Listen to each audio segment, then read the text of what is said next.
gloria in excelsis Deo.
Manalangin tayo.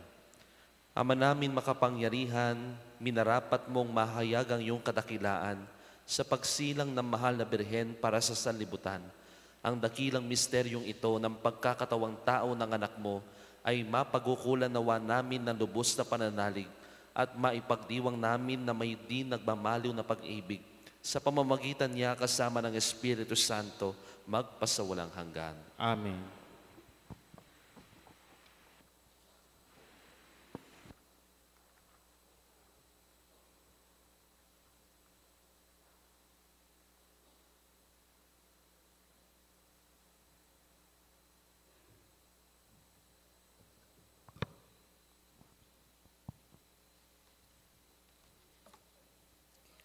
Pagbasa mula sa aklat ng mga hukom. Noong mga araw na iyon,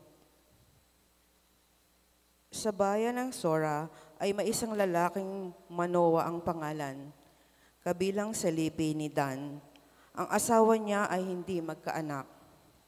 Minsan, napakita sa babae ang anghel ng Panginoon at sinabi, "Hanggang ngayon wala kang anak, ngunit hindi magtatagal, maglilihi at manganganak.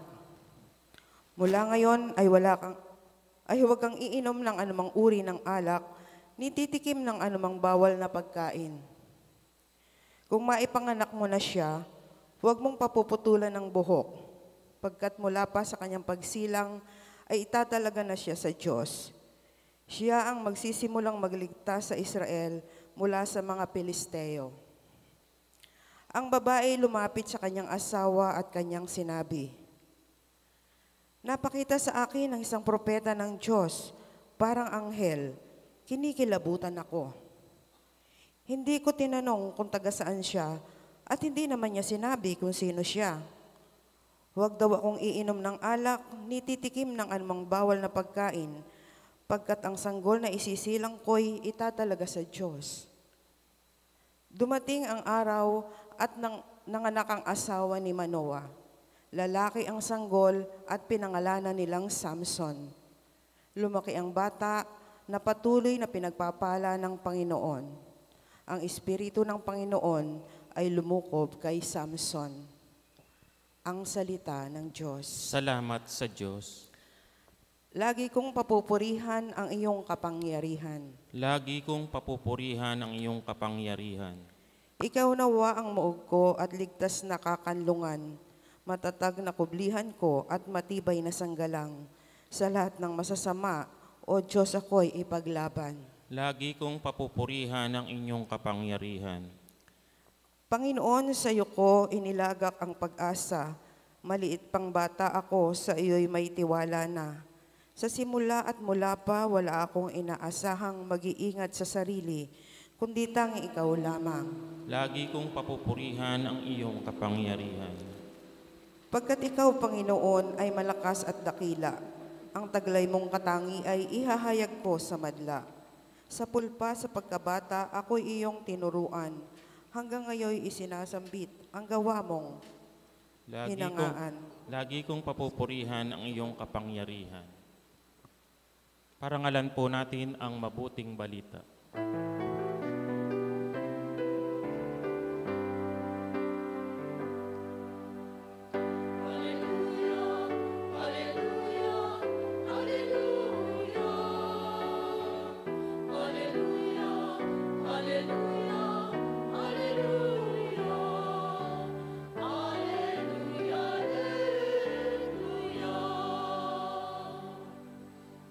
Sa ngakang ugat ni Hese, taga-akay ng marami, halina't tubusin kami.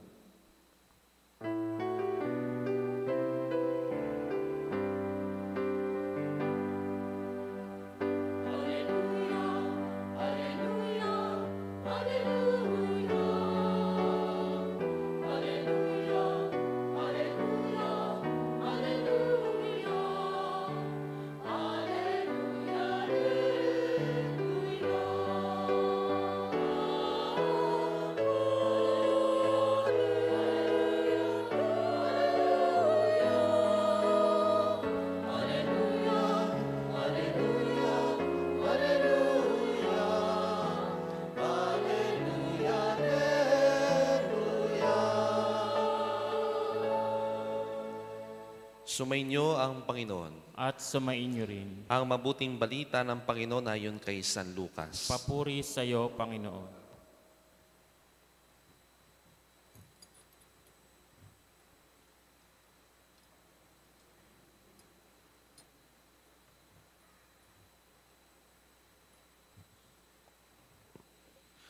Noong si Herodes ang hari ng Judea, may isang saserdote na ang ngalay Zacarias, sa pangkat ni Abias, at mula rin sa lipi ni Aaron ang kanyang asawang si Elizabeth. Kapwa sila kalugod-lugod sa paningin ng Diyos, namumuhay ng ayon sa mga utos na tuntunin mula sa Panginoon. Wala silang anak sapagkat baog si Elizabeth, at sila'y matanda na. Ang pangkat ni Zacarias ang nanunungkulan noon at siya'y naglilingkod sa harapan ng Diyos bilang saserdote. Nang sila'y magsapalaran ayon sa kaugalian ng mga saserdote, siya ang nahirang na maghandog ng kamanyang. Kaya't pumasok siya sa templo ng Panginoon sa oras ng pagsusunog ng kamanyang.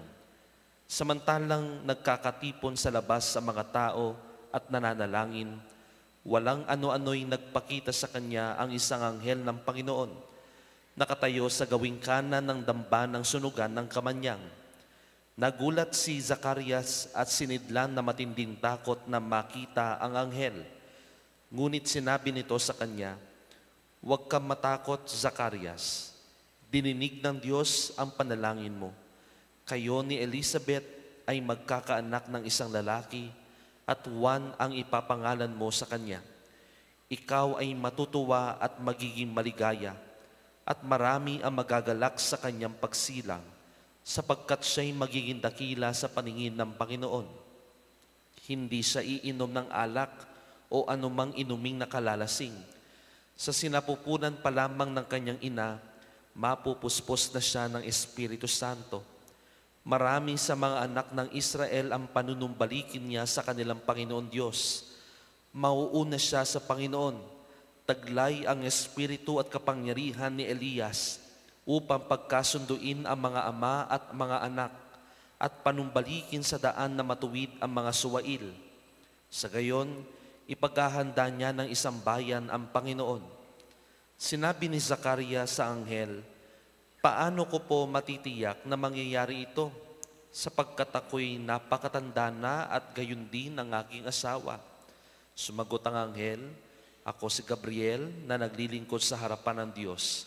Sinugo ako pangyayatid sa iyo ang mabuting balitang sinabi ko na sa iyo. At ngayon, mabibingi ka't hindi makakapagsalita hanggang sa araw na maganap ang mga bagay na ito, sapagkat hindi ka naniwala sa mga sinabi ko na matutupad pagdating ng takdang panahon." Samantala, naghihintay naman kay Zacarias sa mga tao. Nagtaka sila kung bakit nagtagal siya ng gayon sa loob ng templo. Paglabas niya ay hindi na siya makapagsalita. Mga senyas na lamang ang ginagamit niya. Kaya natanto nila na nakakita siya ng pangitain at siya'y nanatiling pipi.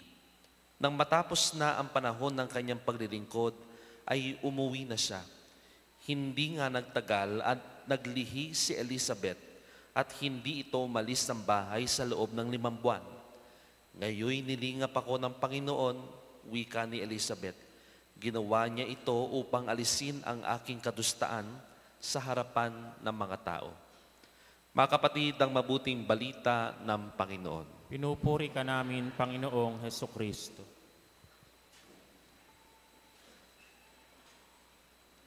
Muli po, magandang umaga sa ating lahat. Isang kwento ng mag-asawa. Umuwi daw po ang babae sa kanilang pamamahay at umiiyak at nginig ng nginig sa takot. Sabi niya, "Honey, ako ay nanakawan. Nanakawan ako." Sabi ng kanyang asawang lalaki, "Hala, thank you Lord. Salamat Panginoon." Nagtataka po itong asawang babae, bakit nagpapasalamat itong asawa niya? "Honey, 10,000 yung nakuha sa akin. Muntik na akong mapatay." "Hala," sabi ng asawa, "thank you Lord. Salamat sa Panginoon." Nagalit po itong asawa dahil hindi niya maintindihan itong asawa niya bakit nagpapasalamat itong asawa sa ating Panginoon. Kaya nagbigay po ng 3 dahilan itong asawa niya kung bakit siya nagpapasalamat. Salamat sa Panginoon. Dahil unang-una, sabi niya, ang nanakaw lamang sa iyo ay pera at hindi buhay. Pangalawa, nagpapasalamat tayo dahil ang ipon mo lamang sa bulsa, ang nanakaw mo at hindi ipon sa pamamahay natin. At pangatlo, nagpapasalamat ako sa Panginoon dahil hindi ikaw ang magnanakaw. Mahirap pong mahanap at makita ang grasya sa disgrasya. Mahirap makita ang biyaya sa mga hindi kaaya-ayang karanasan dito sa mundo. Katulad na lamang po ng mga karanasan ni Elizabeth at Zacarias, na noon pa'y naglilingkod na po sa Panginoon. At pinapangarap po nila, pinapanalangin nila na sana magkaanak sila. Pero hindi po sila nabiyaan hanggang sa tumanda na. Naglilingkod naman sila sa Diyos. They are faithfully serving God. Pero bakit hindi ibinibigay ng Diyos kaagad yung kanilang hinihingi? Akala po nila, kinalimutan na sila ng Panginoon. At nung mga panahon na iyon, kahiya-hiya ka kapag wala kang anak. Dahil para sa iba, ito ay parusa mula sa Diyos. Pero hindi sila kailanman kinalimutan ng Panginoon. Sa bandang huli, sa kanilang pagkatanda, nadinig pa rin ng Panginoon ang kanilang panalangin. Hindi nila alam paano nangyari, but one thing is for sure, ito ay biyaya na galing sa Diyos. Alam ko po, pagsimula pa lang natin ng simbang gabi, ay meron na kayong hinihiling o pinapanalangin sa ating Panginoon. Marami po ang mga kahilingan natin. Iba-iba perhaps ang mga pinapanalangin natin sa Panginoon. Tandaan po ninyo, ipagkakaloob din niya ng Panginoon sa tamang panahon at sa tamang oras. Basta't magtiwala ka lamang at maniwala lamang sa Kanya. Sometimes, hindi muna ibinibigay ng Diyos kung ano man po ang dinidingin natin sa Kanya. Bakit? Kasi gusto niya munang makita muna natin kung ano na ang mga naibigay na sa buhay natin. Hindi muna naibibigay yung grasya yung pinagkakalob sa atin dahil gusto muna niyang makita muna natin yung mga grasyang naibigay na sa atin. Marami naman tayo natatanggap na blessing. Kung minsan hindi man natin namamalayan, meron na pala tayo.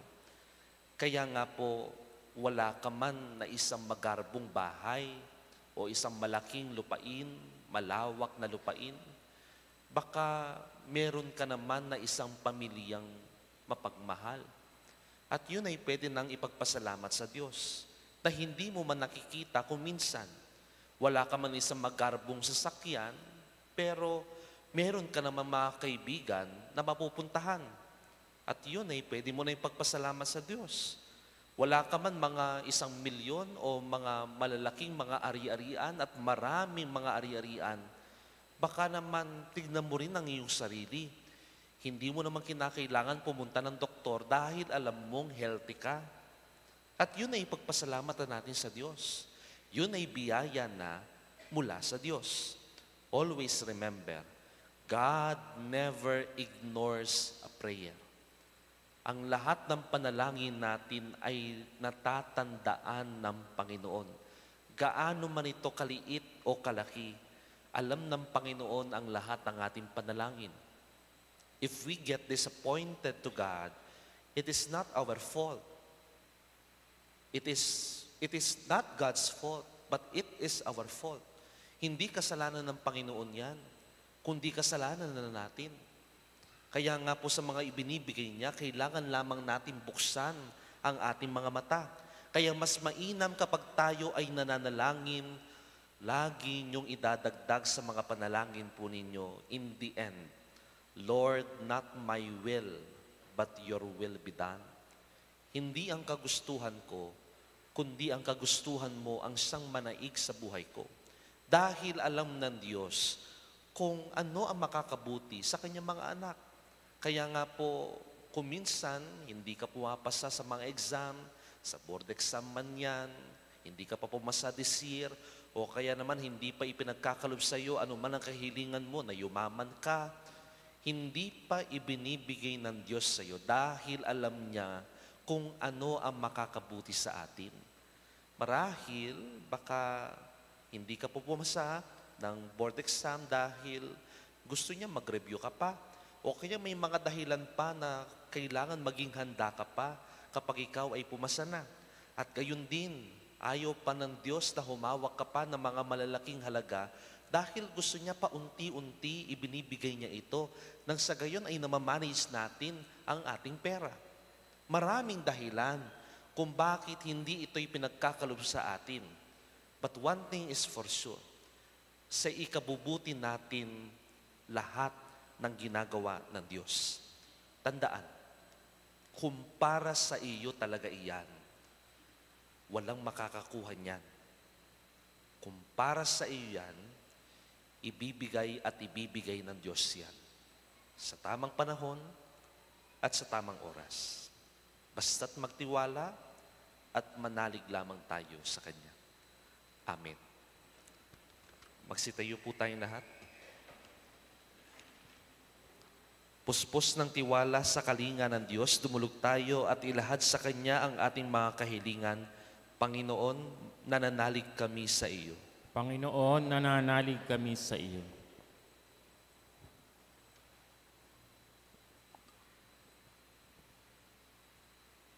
Para sa lahat na nananampalataya sa buong mundo, naway tanggapin nila ang salita ng Diyos ng buong pananalig at pagpapakumbaba. Manalangin tayo. Panginoon, nananalig kami sa iyo. Para sa Santo Papa at lahat ng may panunungkulan sa ating lipunan, naway maging inspirasyon sa lahat ang kanilang halimbawa ng katapatan at bukas palad na paglilingkod sa kapwa. Manalangin tayo. Panginoon, nananalig kami sa iyo. Para sa lahat ng magulang, guro at katekista, naway makita nila sa lahat ng bata ang mahahalagang biyaya ng Diyos at palakihin at patnubayan sila alinsunod sa kalooban ng Diyos. Manalangin tayo. Panginoon, mananalig kami sa iyo.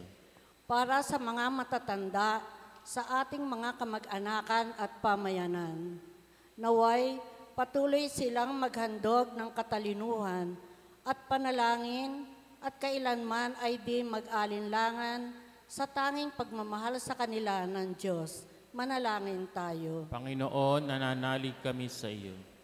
Para sa mga mag-asawang walang anak, nawa isaalang-alang nila ang pag-aampon sa ilan sa libu-libong sanggol na tinatanggihan ng kanilang mga magulang. Manalangin tayo. Panginoon, nananalig kami sa iyo. Para sa ating lahat ngayong taon ng Hubileo, palakasin nawa nito ang ating pananampalataya at matulungan tayong makilala ang Panginoong muling nabuhay sa atin pang-araw-araw na buhay. Manalangin tayo. Panginoon, nananalig kami sa iyo.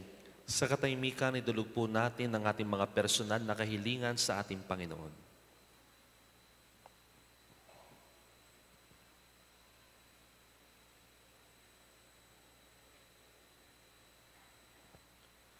Panginoon, buksan mo ang aming mga puso sa pagtanggap sa iyong salita ng buong pananalig at pagtitiwala sa hangad mong pawang kapakanan namin. Isinasamo namin ito sa pamamagitan ni Kristong aming Panginoon. Amen.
Manalangin kayo mga kapatid upang ang paghahain natin ay kalugdan ng Diyos sa mga makapangyarihan. Tanggapin nawa ng Panginoon itong paghahain sa iyong mga kamay, sa kapurihan niya at karangalan sa ating kapakinabangan at sa buong sambayanan niyang banal.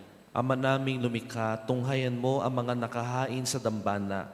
Itong aming abang nakayanan ay magkamit nawa ng kapupunang kabanalan na idinudulot ng inyong kapangyarihan sa pamamagitan ni Jesucristo kasama ng Espiritu Santo magpasawalang hanggan. Amen. Sumainyo ang Panginoon. At sumainyo rin. Itaas sa Diyos ang inyong puso at diwa. Itinaas na namin sa Panginoon. Pasalamatan natin ang Panginoong ating Diyos. Marapat na siya ay pasalamatan. Ama namin makapangyarihan, tunay nga marapat na ikaw ay aming pasalamatan sa pamamagitan ni Jesucristo na aming Panginoon. Ang pagsusugo mo sa Kanya ay pinahayag ng lahat ng mga propeta. Ang pagsilang niya ay pinananabikan ng mahal na Birhen Kanyang inantunay. Sa kapangyarihan ng Espiritong Banal, ang pagdating niya ay inilahad ni San Juan Bautista sa Kanyang pagbibinyag. Ngayong pinaghahandaan namin na maligayang araw ng Kanyang pagsilang, kami nananabik at nananalangin lubos na makaharap sa Kanyang kadakilaan. Kaya kaisa ng mga anghel na nagsisiawit ng papuri sa iyo nang wanumpay sa kalangitan, kami nagbubunyi sa iyong kadakilaan.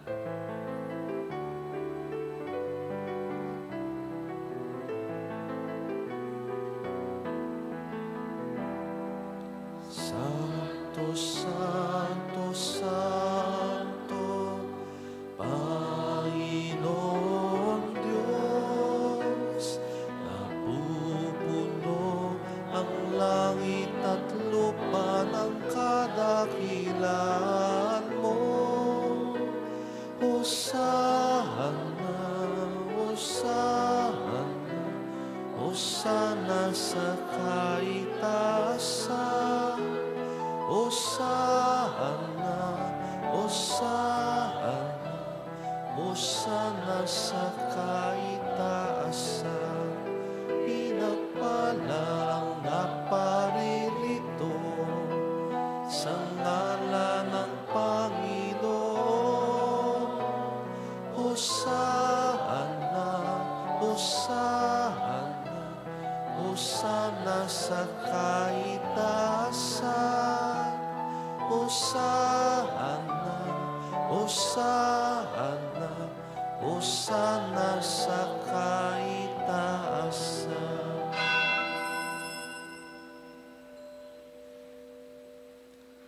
Ama naming banal, ikaw ang bukal ng tanang kabanalan, kaya sa pamamagitan ng Espiritu, gawin mong banal ang kaloob na ito upang para sa aming maging katawan at dugo ng aming Panginoong Jesucristo. Bago niya pinagtiis ang kusang loob na maging handog, hinawakan niya ang tinapay, pinasalamatan kanya, pinaghati-hati niya iyon, iniabot sa kanyang mga lagad at sinabi, tanggapin ninyong lahat ito at kanin. Ito ang aking katawan na ihahandog para sa inyo.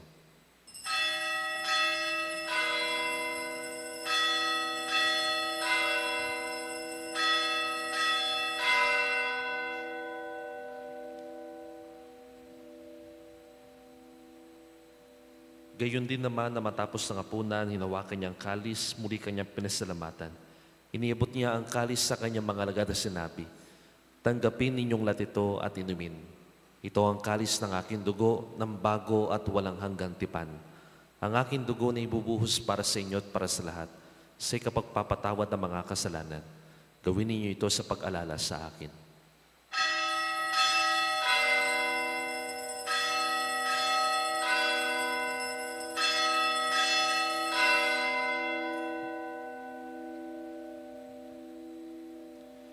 Ipagbunyi natin ang misteryo ng pananampalataya.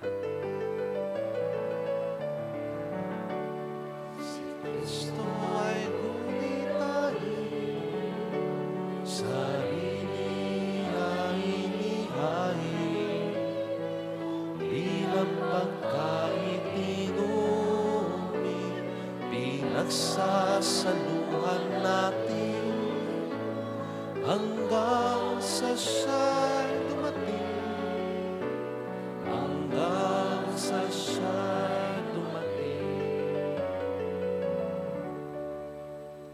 Ama, ginagawa namin ngayon ng pag-alala sa pagkamatay at muling pagkabuhay ng inyong anak, kaya't iniaalay namin sa iyo ang tinapay na nabibigay buhay, at ang kalis na nagkakaroon ng kaligtasan.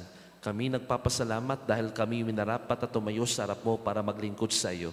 Isinasamo namin kami magsasalo-salo sa katawan at dugo ni Kristo ay mabuklod sa pagkakaisa sa pamamagitan ng Espiritu Santo. Amalingapin mo yung simbahan laganap sa buong daigdig.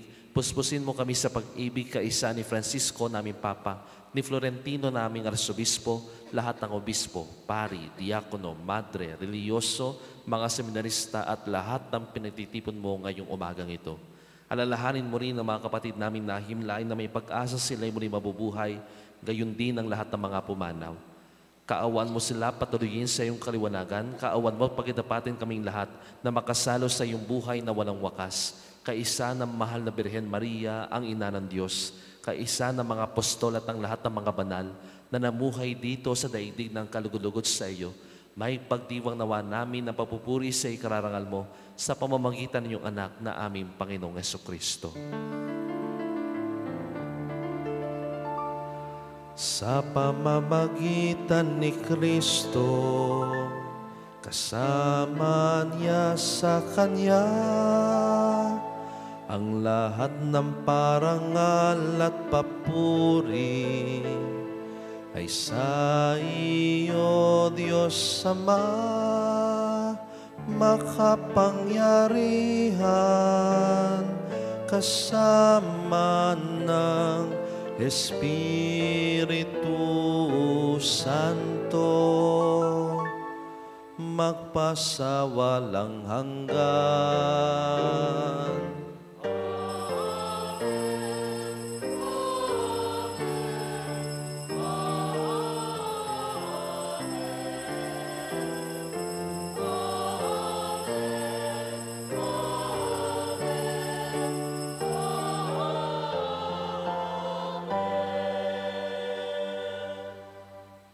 Bilang isang pamilya ng Diyos, tayo po lahat ay manalangin sa turo ni Jesus sa atin.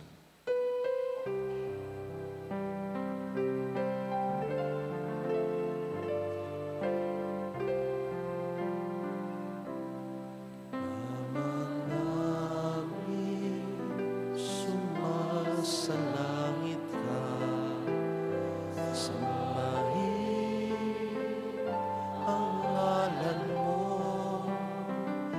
Mapasa amin ang kaharian mo, sundin ang loob mo dito sa lupa para lang sa langit.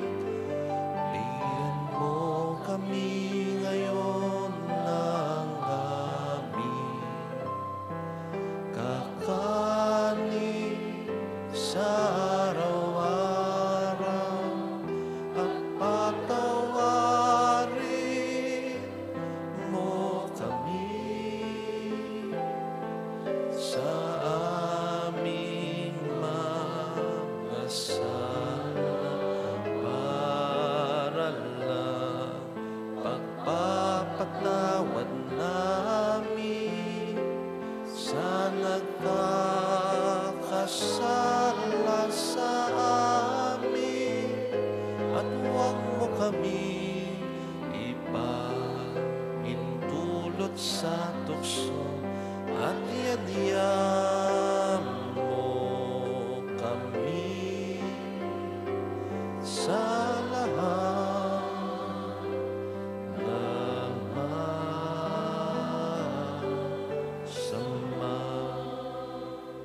Hinihiling namin kami Diyos sa lahat na masama, pagkalooban ng kapayapaan araw-araw, iligtas sa kasalanan at ilayo sa lahat ng kapahamakan, samantalang aming pinananabikan ang dakilang araw ng pagpapahayag ng tagapagligtas naming si Hesu Kristo. Sapagkat sa iyo ang kaharian at ang kapangyarihan at ang kapurihan magpakailanman. Amen.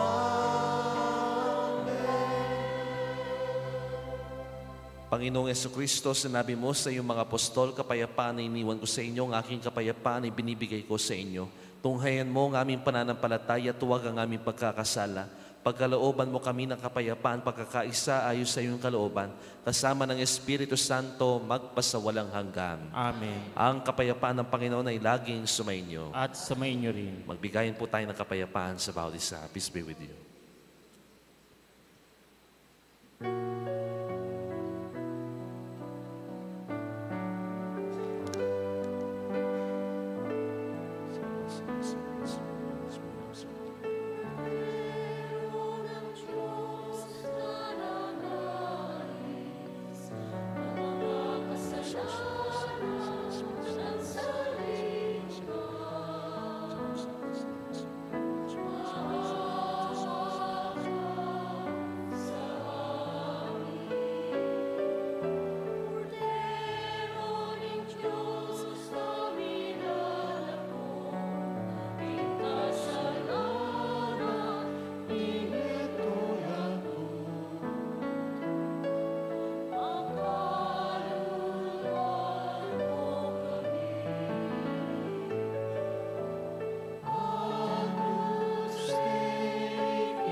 Ito ang kordero ng Diyos.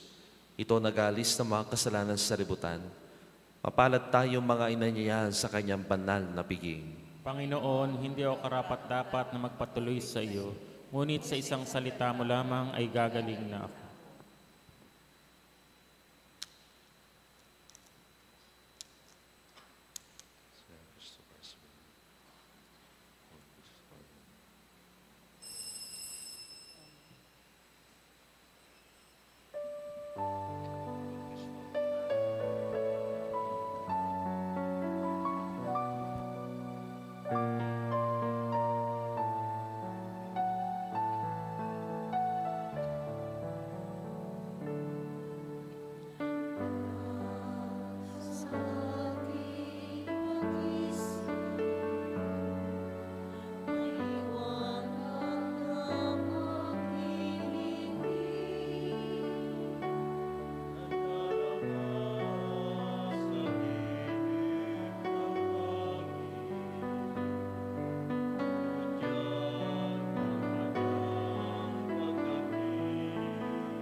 Manalangin tayo. Ama namin mapagmahal, bilang pagtanaw ng utang na loob sa aming pinagsaluhan, kami ay panatilihin mong nananabik sa mga darating mong bigay upang mapaghandaan naming tanggapin na marangal ang pagsilang ng aming manunubos na mahal na siyang namamagitan kasama ng Espiritu Santo magpasawalang hanggan. Amen. Bukas po ang dadalhin po natin ay spaghetti pack. Sa lahat po ng mga nagbigay po ng corned beef, maraming salamat ngayong araw na ito. Bukas naman po ang dadalhin spaghetti pack. Yung hindi pa po luto ha, baka po yung luto na yung dalhin nyo. Yung hindi pa po luto at naka-plastic pa, at yun po ang pamimigay po natin sa December 23 sa mga nangangailangan po na kaparokya po natin. Maraming salamat. Sumainyo ang Panginoon. At sumayin niyo rin. Magsiyuko tayo habang iginagawa ng pagbabasbas. Puspusin nawa kayo ng Diyos ng paggalang at kalinga para sa mga matatanda. Amen. Tibayan niya nawa ang inyong pananampalataya sa Kanya. Amen. Tulutan niya nawa na gawin kayong maligaya sa inyong pag-asa at walang pagod sa pagmamahal sa inyong buong buhay. Amen. At pagpalain nawa kayo na makapangyarihan Diyos sa ngalan ng Ama, ng Anak, at ng Espiritu Santo. Amen. Ang ating banal na misa ay natapos na. Humayo kayo ng payapa. Salamat sa Diyos. Magandang umaga po sa atin lahat.